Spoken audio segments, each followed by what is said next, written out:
warahmatullahi wabarakatuh. Hai Tribuners, senang sekali hari ini Ratu Sejati menemani Anda di hari yang cerah dan sudah mendekati Lebaran ya.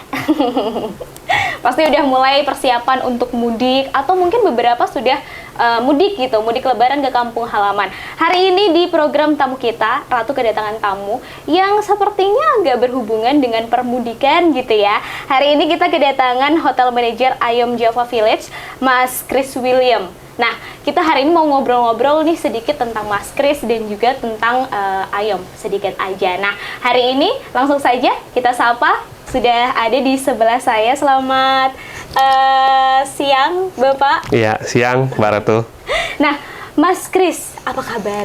Baik, alhamdulillah. Baik, ini kayaknya lagi sibuk banget ya, karena lagi mudik, musim mudik pasti lagi rame banget nih hotelnya. Lumayan, karena memang biasanya sejatinya di perhotelan itu kan memang seperti ini, Mbak.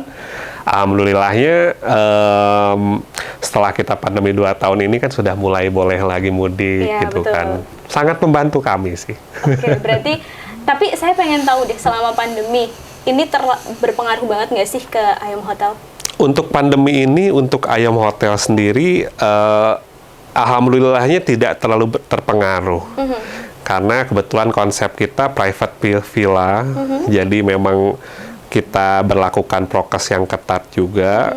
Jadi seperti sarapan kita antar ke kamar, dan kamar kita masing-masing kan punya private pool, Mbak Ratu. Jadi setiap tamu yang setiap tamu yang menginap di villa kami, dia sebenarnya sudah tidak perlu kemana-mana. Jadi dia bisa renang sendiri, karena punya sendiri, semuanya disediakan sih. Udah ada emang semuanya benar-benar private gitu ya. Betul. Jadi nggak perlu repot-repot atau nggak perlu ada rasa khawatir lagi nih dengan masa pandemi ini. Nah, bener. sekarang pandemi udah mulai berubah nih, udah mulai beralih menuju ke endemi.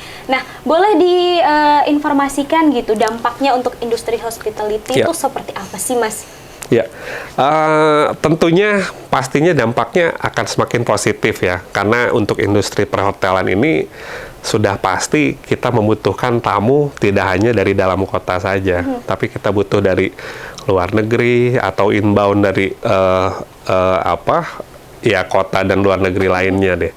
Jadi ketika akan menjadi endemi itu suatu dampak yang positif, jadi bisa menambah okupansi kamar kami yang dulunya mungkin banyak hotel struggle sekali ya Mbak ya. Mungkin ada beberapa teman-teman hotel pun pasti isinya mengeluh aja setiap hari. Okupansinya sedikit, tidak ada tamu.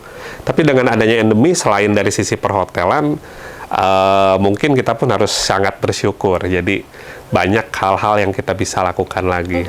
Tidak hanya industri perhotelan, mungkin di semua industri sangat bersyukur ketika akan menjadi endemi. Gitu sih. Kalau dari masa yang sebelum pandemi, kemudian ke masa pandemi, ini kan pasti banyak banget persiapan-persiapan yang kemudian dilakukan gitu. Tapi kalau dari pandemi ke endemi, adakah persiapan yang mungkin dilakukan juga gitu, Mas Chris? Ya, kalau untuk persiapannya sudah jelas, apalagi setiap akan Lebaran pastinya setiap villa itu, terutama di villa saya, butuh banyak perbaikan sekali. Contoh, kita akan merefresh ulang furniture, touch up lagi, sehingga ketika tamu balik lagi ke villa kita, kepuasan atau kenyamanannya semakin terjaga. Tapi untuk prokesnya tetap kita berlakukan, karena memang belum sah endeminya ya Mbak ya. Betul. Makanya tetap kita berlakukan disinfektan dan lain-lain, sehingga karyawannya pun rutin untuk menjaga kebersihan sesuai standar sih. Berarti tetap ya, biasanya kan kalau pandemi itu kan hal yang nggak terduga gitu. Betul. Terus kalau dari pandemi ke endemi itu kan rasanya kayak menjadi sesuatu yang positif gitu. Tapi tetap harus ada persiapan ya. Betul. Karena udah terlalu lama pandemi, jadi tiba-tiba kaget gitu.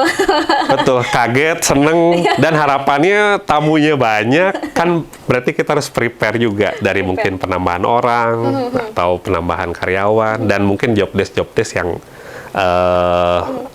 disesuaikan nantinya. Berarti sekarang udah siap ya untuk menuju ke endemi ya? Insya Allah sudah siap.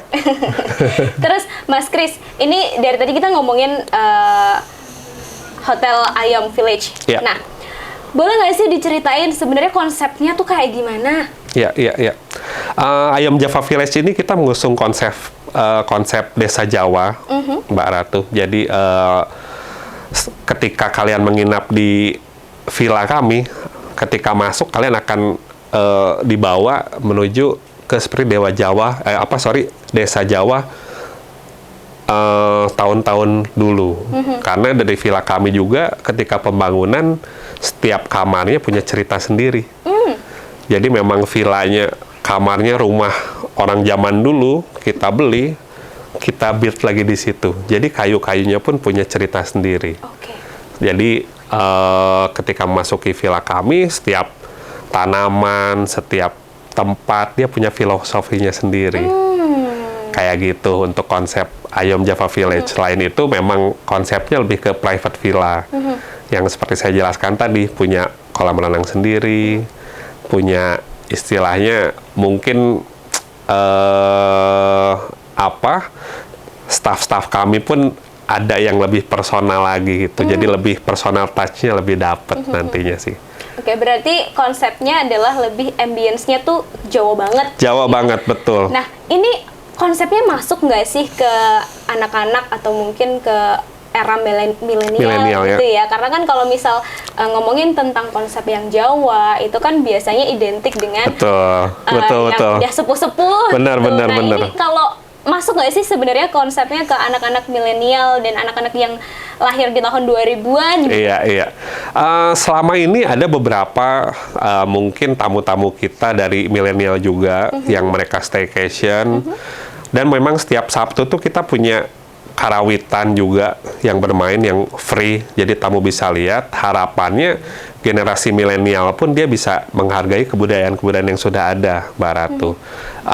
Sebagai contohnya, saya kira ketika Sabtu ada event karawitan itu, beberapa generasi milenial mereka malah seneng. Jadi mungkin dia bisa belajar, bisa istilahnya kalau sekarang kan kalau nggak selfie nggak ini ya, makanya selfie.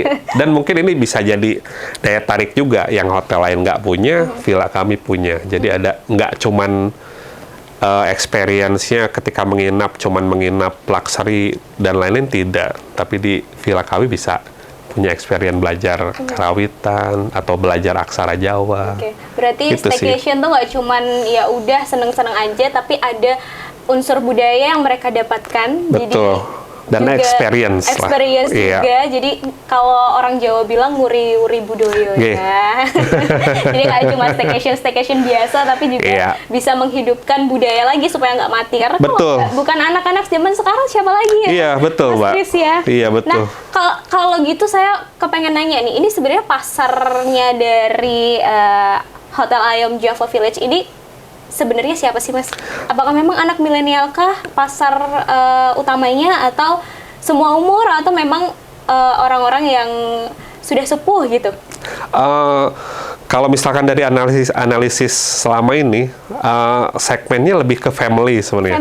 Family, karena mungkin hotel kita kan ramah lingkungan juga, tidak boleh merokok istilahnya, dan kita mengusung eco-conscious hotel juga kan. Jadi semuanya green hotel.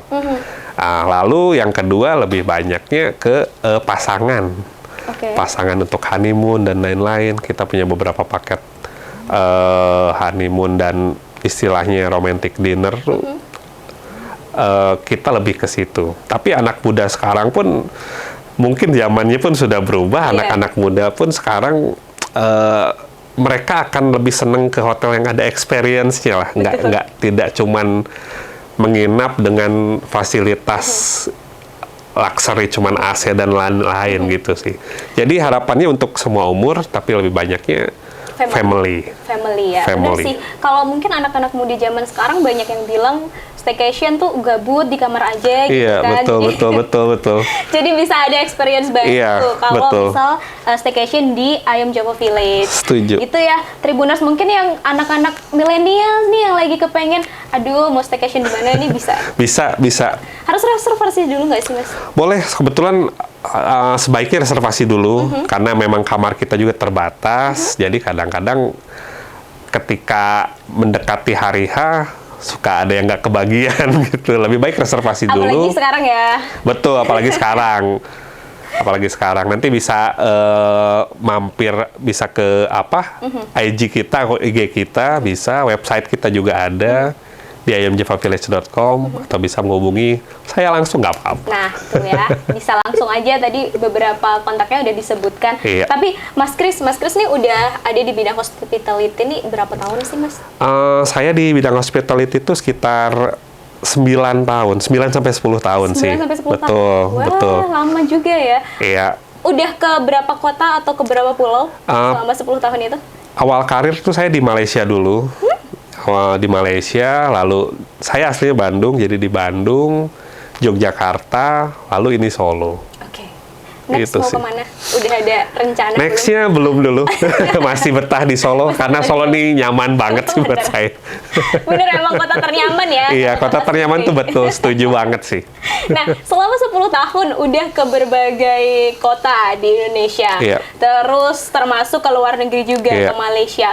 Boleh nggak sih, pasti kan ada dong cerita-cerita unik yang dipunyai sama Mas Kris gitu. Iya, atau iya. pengalaman-pengalaman unik gitu. Boleh nggak sih dibagi ke kita pengalaman unik, mungkin pengalaman lucu, atau pengalaman yang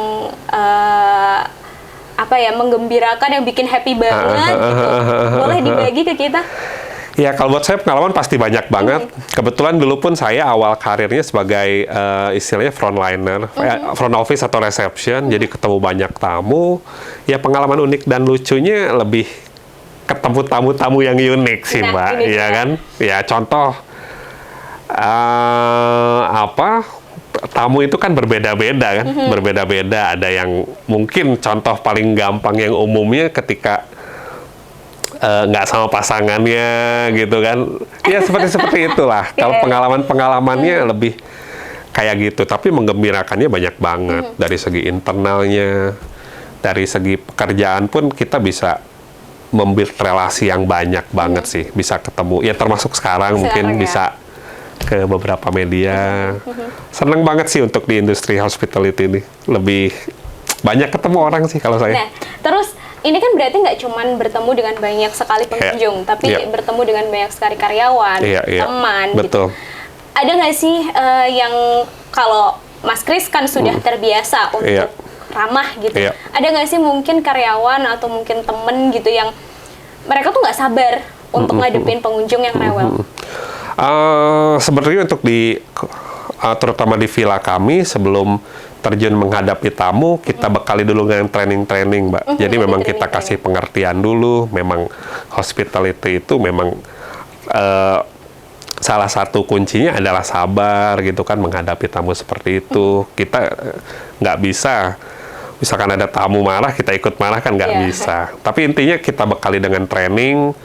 Menurutku itu sih yang bikin perfectnya tuh, yang bikin bisa mereka, oke, karena udah di training how to handle it kan, how to handle customer gitu, kita kasih dulu. Jadi ketika ada tamu komplain pun staff-staff kami sudah siap dengan, ini kan kemarin sudah di training, caranya seperti ini untuk calling down-nya atau apanya. Lebih ke itu sih. Oke, berarti tetap ada training ya. Jadi nggak Betul. itu pengunjung yang marah terus dari karyawan atau Betul, dari kali staff. itu bukan hotelier tuh. Bukan hotelier ya. Iya. Hospitality memang yang paling nomor adalah satunya. keramahan dan sabar. Betul. Kalau dari Mas Kris sendiri ini kan berarti udah belajar tentang hospitality itu kan banyak banget. Iya. Terus bagian-bagiannya juga ada banyak banget. Dari Mas Kris sendiri yang paling sulit untuk menerapkan hospitality itu yang bagian apa? Sebenarnya kalau sulit, menurut saya sih nggak ada yang sulit sih, Mbak. Yang jelas tadi kita bakal training dulu. Ketika udah kita training bahwa hospitality dalam seluruh departemen, seluruh bagian memang harus memberikan pelayanan ke tamu, keramah tamahan, dan semua orang hotel itu kan ibaratnya dia adalah